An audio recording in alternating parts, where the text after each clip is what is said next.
Hello students, आपका स्वागत है इस नए वीडियो में। आशा करते हैं आप लोग अच्छे होंगे।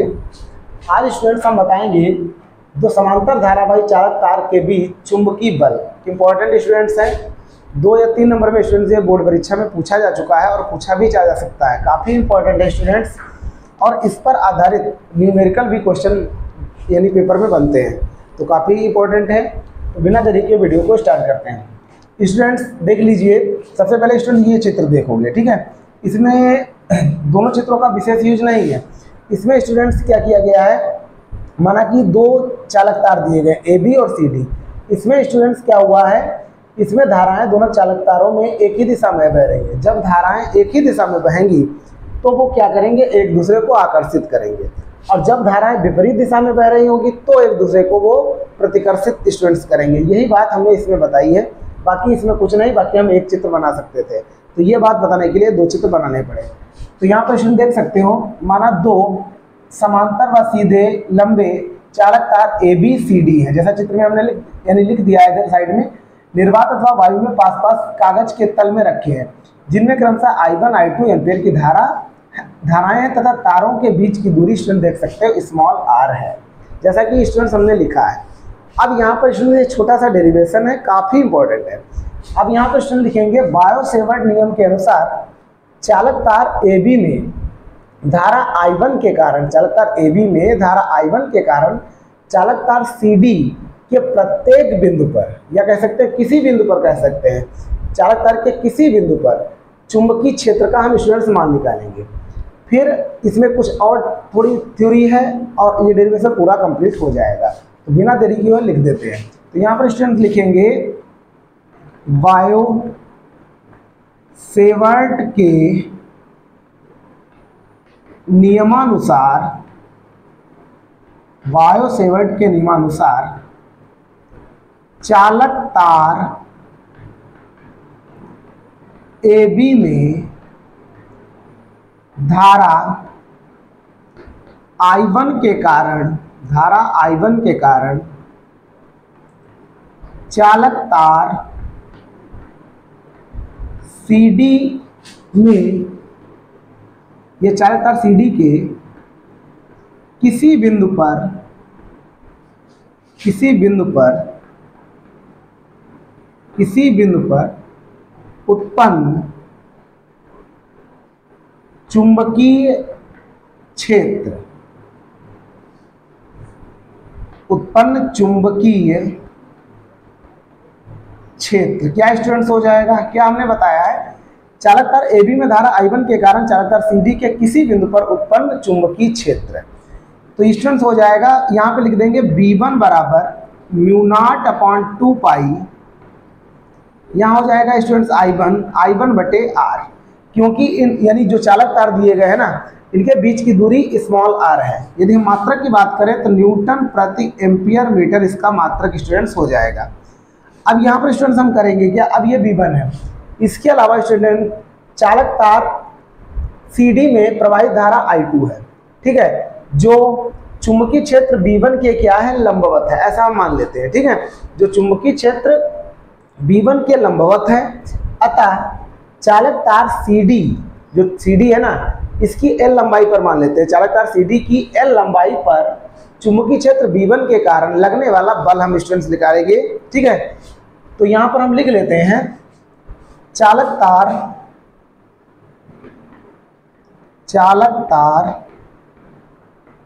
CD में धारा I2 चुंबकीय क्षेत्र V1 के लंबवत है। ये स्टूडेंट आप लोग ध्यान रखोगे, लंबवत है, अतः चालक तार CD की L लंबाई पर प्रत्येक, यानी यहाँ पर लिखेंगे स्टूडेंट चालक तार CD की L लंबाई पर, यहाँ लिख देते हैं L लंबाई पर चुंबकीय क्षेत्र V1 के कारण लगने वाला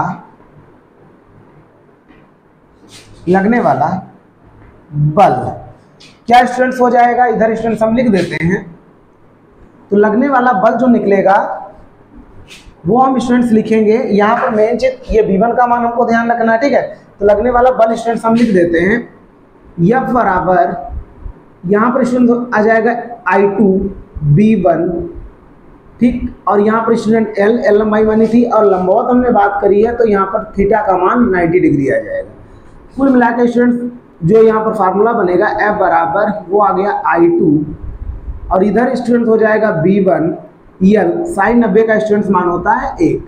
तो यहाँ लिख लेते हैं 1 से मल्टीप्लाई कराओगे तो F बराबर आ गया I2 V1 L, ये स्टूडेंट निकला है। अब यहाँ पर क्या करेंगे, इसमें स्टूडेंट्स हम V1 का मान रख देंगे, ठीक है। जैसा कि इसमें लिखा हुआ है, इसको स्टूडेंट मानना चाहो समीकरण नंबर 1 मान सकते हो। तो यहाँ पर हम समीकरण 1 से V1 का मान इसमें रखेंगे। तो यहाँ लिखेंगे समीकरण 1 से V1 का मान रखने पर क्या स्टूडेंट मिलेगा, यह बराबर I2 इंटू V1 का मान स्टूडेंट्स है μ0/2 पाई और यहाँ पर स्टूडेंट्स कितना आ जाएगा, ये है I1 बटा R, ठीक है। ये मान हमने V1 का डाला इंटू स्टूडेंट कितना है L। अब यहाँ पर इसको हम सही ढंग से लिख लेते हैं, बाकी इसमें कुछ भी नहीं है। क्या लिख लेंगे, यहाँ पर स्टूडेंट आ जाएगा यह बराबर μ0/2 पाई, हम इधर लिख लेते हैं स्टूडेंट, ठीक है। और यहाँ पर L भी लिखेंगे, μ0 इंटू L भी लिख सकते हैं, L लिखेंगे ही L और यहाँ पर स्टूडेंट्स आ जाएगा इंटू I1 I2 बटे स्टूडेंट्स हम लिख लेंगे R, ठीक है। बल का मात्रक क्या होता है, न्यूटन। अब यहाँ पर स्टूडेंट्स हम करेंगे क्या, अब यहाँ पर स्टूडेंट्स हम निकालेंगे, ये सब इंटू में मल्टीप्लाई हुआ है, ठीक है, μ0/2 पाई L और I1 I2 बटे R हमने सही क्रम में लिखा हुआ है, ये बल का मात्रक होता है। अतः चालक तार CD की यानी प्रति मीटर लंबाई पर लगने वाला बल हम निकालेंगे। अब यहाँ पर स्टूडेंट लिखेंगे अतः चालक तार CD की प्रति मीटर लंबाई पर लगने वाला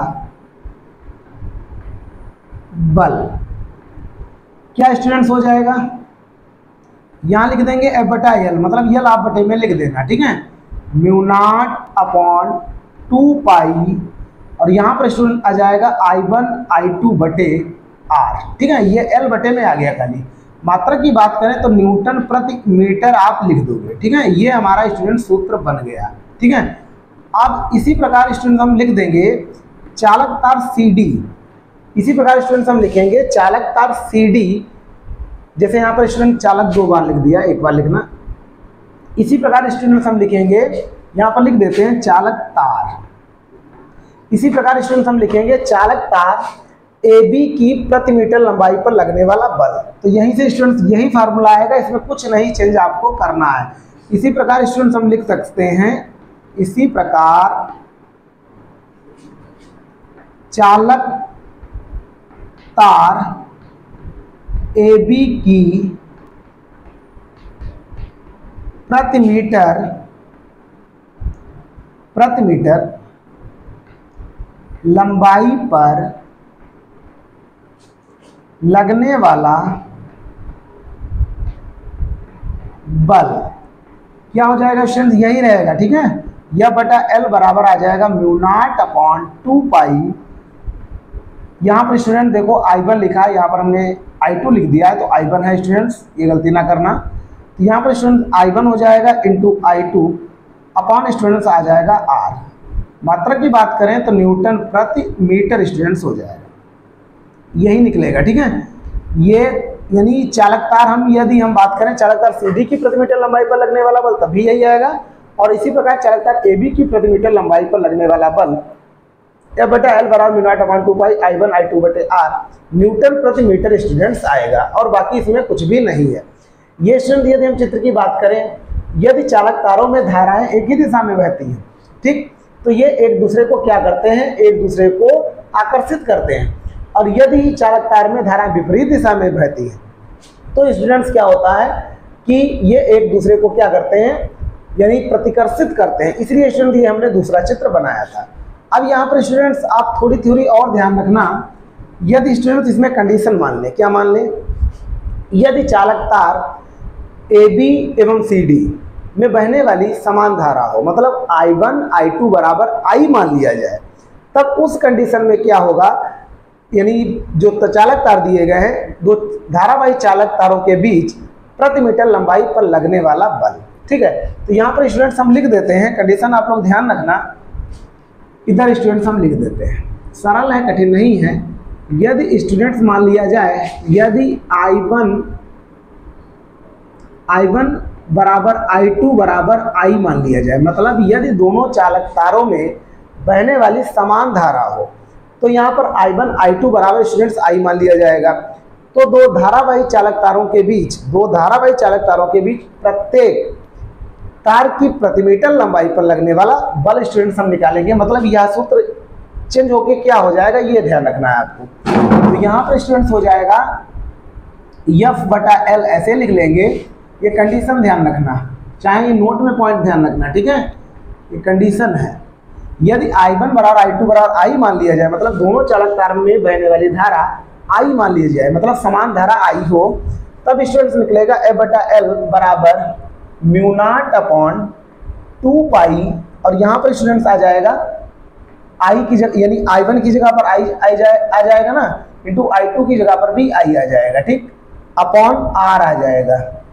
इसको हम सही से लिख लेंगे तो F बटा L बराबर mu naught upon 2 pi, I की मल्टीप्लाई I से कराओगे तो I स्क्वायर अपॉन R आ जाएगा। मात्रा की बात करें स्टूडेंट तो न्यूटन प्रति मीटर मात्रक इसका निकलेगा। तो ये भी स्टूडेंट्स आपको ध्यान रखना है। तो बस इस प्रकार से स्टूडेंट्स यह डेरिवेशन कंप्लीट हो गया। दो समांतर धारावाही चालक तार के बीच चुंबकीय बल क्या होता है, यह बटा L बराबर म्यू नॉट अपॉन 2 पाई I1 I2 बटे R न्यूटन प्रति मीटर। ये चालक तार AB की प्रति मीटर लंबाई पर लगने वाला बल, यह चालक तार CD की प्रति मीटर लंबाई पर लगने वाला स्टूडेंट्स ये बल है, ये ध्यान रखना। यदि I1 बराबर I2 बराबर I होगा तो ये बटा L बराबर mu naught upon 2 pi I square बटे R निकलेगा। और मात्रा की बात करें तो इसका यदि प्रति मीटर लंबाई पर कहेंगे, ठीक, तो न्यूटन प्रति मीटर हो जाएगा। वैसे आपको मालूम है बल का मात्रक न्यूटन होता है, जैसे यहाँ पर हमने लिखा था। फिर से स्टूडेंट समझ लीजिएगा, माना दो लंबे समांतर व सीधे चालक तार AB व CD निर्वात अथवा वायु में पास कागज के तल में रखे हैं, जिनमें I1 व I2 धाराएं प्रवाहित हो रही हैं तथा इनके बीच की दूरी R है। अब स्टूडेंट हमने लगाया बायो-सेवर्ट नियम। AB में धारा I1 के कारण चालक तार CD के किसी बिंदु पर उत्पन्न चुंबकीय क्षेत्र लिख लिया हमने, V1 बराबर म्यू नॉट अपॉन 2 पाई I1 बटे R न्यूटन प्रति एम्पीयर मीटर। चालक तार CD में धारा I2 चुंबकीय क्षेत्र V1 के लंबवत है, अतः चालक तार CD की लंबाई L पर चुंबकीय क्षेत्र V1 के कारण लगने वाला बल यहाँ पर स्टूडेंट्स हमने लिख लिया है। यह बराबर IBL साइन थीटा का यूज करके लिख लिया गया है। समीकरण 1 से V1 का मान इसमें रख दिया गया है। यहाँ पर फिर L को बटे में लाएंगे तो लिख देंगे चालक तार CD की प्रति मीटर लंबाई पर लगने वाला बल, और इसको स्टूडेंट्स आसानी से हल कर लेंगे। यह धाराएं दोनों चालक तारों में समान है तो I1 बराबर I2 बराबर I हो जाएगा और आसानी से स्टूडेंट्स हल हो जाएगा। आशा करते हैं स्टूडेंट यह वीडियो आपको अच्छा लगा होगा। यदि यह वीडियो अच्छा लगा तो प्लीज़ हमारे चैनल को सब्सक्राइब कर लीजिएगा। Thanks for watching.